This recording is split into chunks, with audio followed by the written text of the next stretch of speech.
Olá, bom dia, seja muito bem-vindo, muito bem-vinda a mais um vídeo da nossa jornada diária. Hoje é o segundo dia da nossa missão de ler a Bíblia em um ano. Seguimos no livro de Gênesis e vamos ler e meditar os capítulos 3 e 4, e em complemento o Salmo 103. Vamos juntos ouvir o que Deus quer nos ensinar através da sua palavra. Gênesis, capítulo 3. A culpa original. A serpente era o mais astuto de todos os animais do campo que o Senhor Deus tinha formado. Ela disse à mulher: É verdade que Deus vos proibiu comer do fruto de toda árvore do jardim?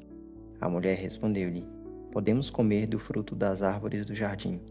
Mas do fruto da árvore que está no meio do jardim, Deus disse: Vós não comereis dele, nem o tocareis, para que não morrais. Oh não, tornou a serpente, vós não morrereis. Mas Deus bem sabe que no dia em que dele comerdes, vossos olhos se abrirão, e sereis como deuses, conhecedores do bem e do mal. A mulher, vendo que o fruto da árvore era bom para comer, de agradável aspecto e muito apropriado para abrir a inteligência, tomou dele, comeu, e o apresentou também ao seu marido, que comeu igualmente. Então seus olhos abriram-se, e vendo que estavam nus, tomaram folhas de figueira, ligaram-nas e fizeram tangas para si. E eis que ouviram o barulho dos passos do Senhor Deus que passeava no jardim, à hora da brisa da tarde. O homem e sua mulher esconderam-se da face do Senhor Deus, no meio das árvores do jardim. Mas o Senhor Deus chamou o homem e perguntou-lhe: Onde estás? E ele respondeu: Ouvi o barulho dos vossos passos no jardim. Tive medo, porque estou nu, e ocultei-me. O Senhor Deus disse: Quem te revelou que estavas nu? Terias tu, porventura, comido do fruto da árvore que eu te havia proibido de comer? O homem respondeu: A mulher que pusestes ao meu lado apresentou-me deste fruto, e eu comi. O Senhor Deus disse à mulher: Por que fizeste isso? A serpente enganou-me. Respondeu ela, e eu comi. Então o Senhor Deus disse à serpente: Por que fizeste isso? Serás maldita entre todos os animais domésticos e feras do campo. Andarás de rastos sobre o teu ventre e comerás o pó todos os dias de tua vida. Porei ódio entre ti e a mulher, entre a tua descendência e a dela. Esta te ferirá a cabeça, e tu lhe ferirás o calcanhar. Disse também à mulher: Multiplicarei os sofrimentos de teu parto. Darás à luz com dores, teus desejos te impelirão para o teu marido, e tu estarás sob o seu domínio. E disse em seguida ao homem: Porque ouviste a voz de tua mulher, e comeste do fruto da árvore que eu te havia proibido comer, maldita seja a terra por tua causa. Tirarás dela, com trabalhos penosos, o teu sustento todos os dias de tua vida. Ela te produzirá espinhos e abrolhos, e tu comerás a erva da terra.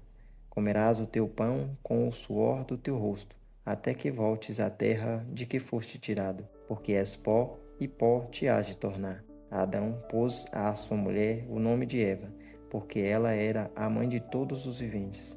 O Senhor Deus fez para Adão e sua mulher umas vestes de peles, e os vestiu.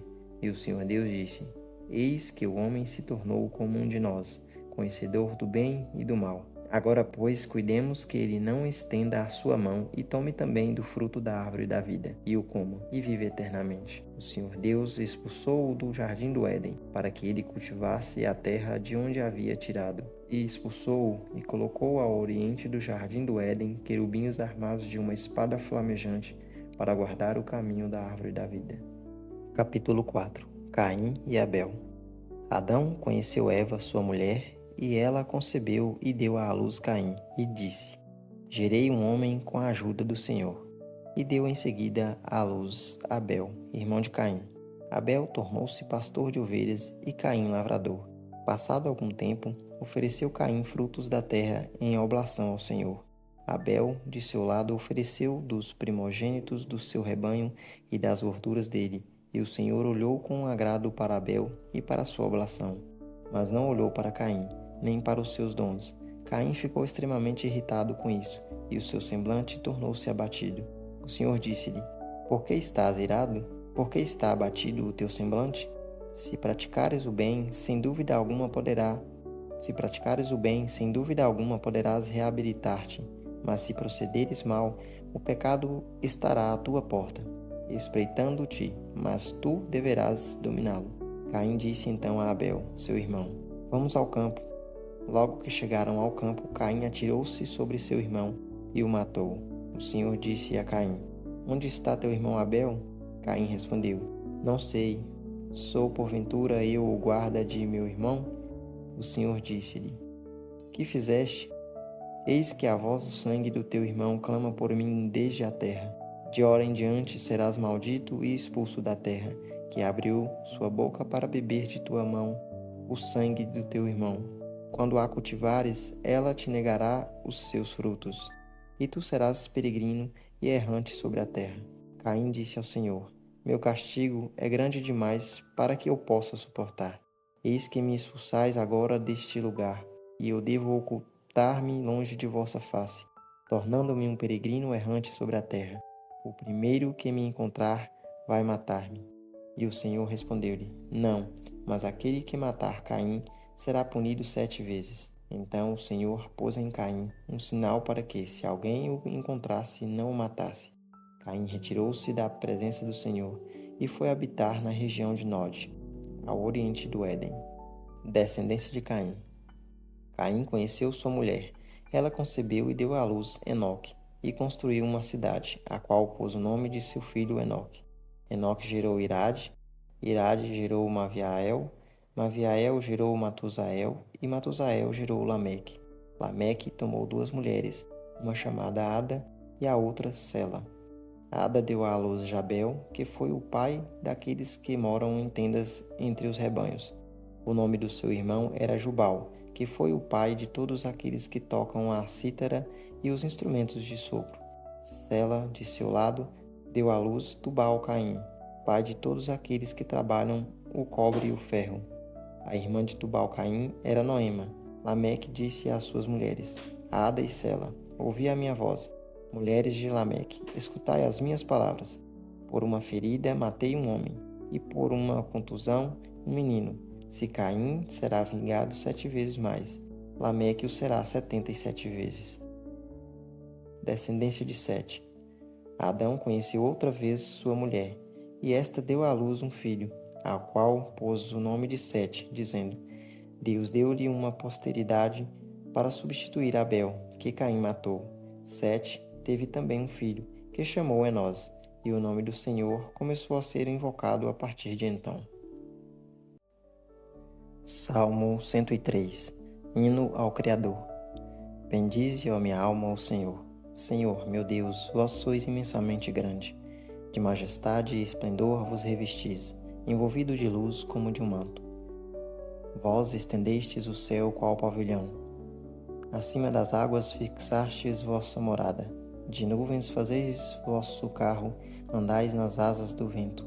Fazeis dos ventos os vossos mensageiros, e dos flamejantes relâmpagos vossos ministros. Fundastes a terra em bases sólidas, que são eternamente inabaláveis. Vós a tinhas coberto com o manto do oceano. As águas ultrapassavam as montanhas, mas a vossa ameaça elas se afastaram. Ao estrondo de vosso trovão estremeceram, elevaram-se as montanhas, sulcaram-se os vales nos lugares que vós lhes destinastes. Estabelecestes os limites que elas não hão de ultrapassar, para que não mais tornem a cobrir a terra. Mandastes as fontes correr em riachos, que serpeiam por entre os montes. Ali vão beber os animais dos campos. Neles matam a sede os asnos selvagens. Os pássaros do céu vêm aninhar em suas margens e cantam entre as folhagens. Do alto de vossas moradas derramais a chuva nas montanhas. Do fruto de vossas obras se farta a terra.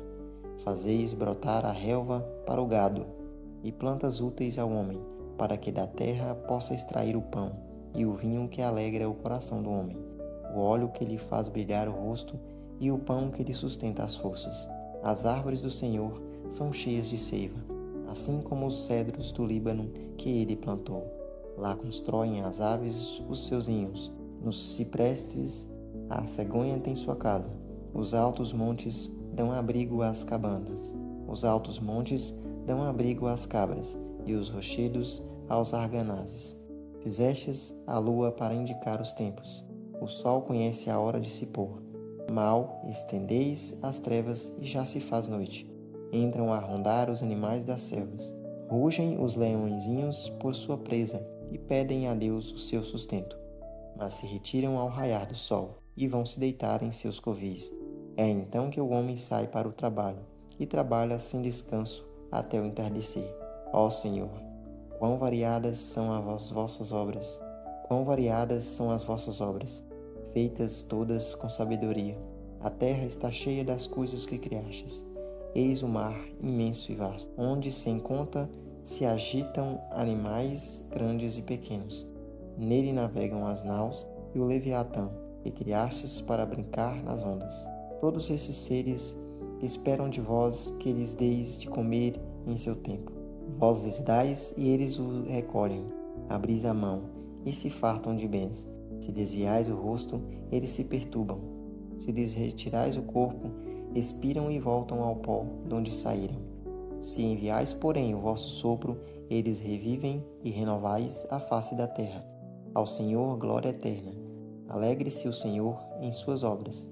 Ele cujo olhar basta para fazer tremer a terra, e cujo contato inflama as montanhas. Enquanto viver, cantarei à glória do Senhor. Salmodiarei o meu Deus enquanto existir. Possam minhas palavras lhe ser agradáveis. Minha única alegria se encontra no Senhor. Sejam tirados da terra os pecadores e doravante desapareçam os ímpios. Bendize, ó minha alma, o Senhor. Aleluia. Hoje, a Bíblia nos leva para um lugar delicado, o início da queda, da dor e da ruptura. Em Gênesis capítulo 3, tudo começa com uma pergunta. É verdade que Deus disse? O pecado não começa com um ato, começa com uma dúvida. A serpente não força, ela distorce. Ela planta a ideia de que Deus está escondendo algo bom. E naquele momento, o coração humano escolhe confiar mais na própria percepção do que na palavra de Deus. O fruto parecia bom, agradável, desejável, e então eles comem, e imediatamente algo se quebra. Os olhos se abrem, mas não para a liberdade, para a vergonha. Eles percebem que estão nus, tentam se cobrir, depois se escondem. O pecado sempre produz isso, vergonha, medo, fuga. E então ouvimos uma das perguntas mais profundas da Bíblia. Onde estás? Deus não pergunta porque não sabe. Ele pergunta porque quer que o homem perceba onde está. Onde você está? Escondido? Com medo? Tentando se justificar? Mesmo ali, Deus faz vestes para eles. Há consequência, mas há também misericórdia.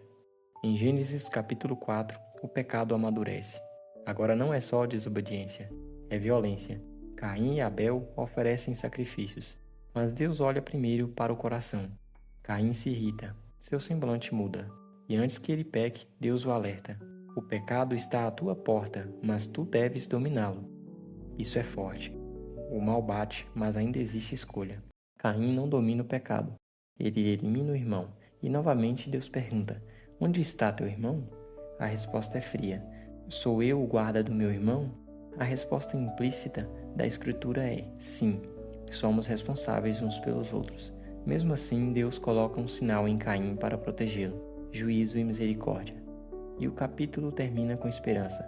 Então começou a se invocar o nome do Senhor. Mesmo depois da queda, mesmo depois do sangue, ainda há pessoas que buscam a Deus. E então o Salmo 103 eleva nossos olhos. Bendize, ó minha alma, ao Senhor. Depois de ver o caos humano, vimos a ordem divina. Deus sustenta a terra, define limites às águas, alimenta os animais, renova a face da terra. Tudo depende do seu sopro. Quando ele envia o fôlego, há vida. Quando ele retira, tudo volta ao pó. A criação inteira declara, há um Deus soberano. E mesmo após o pecado, ele continua sustentando tudo.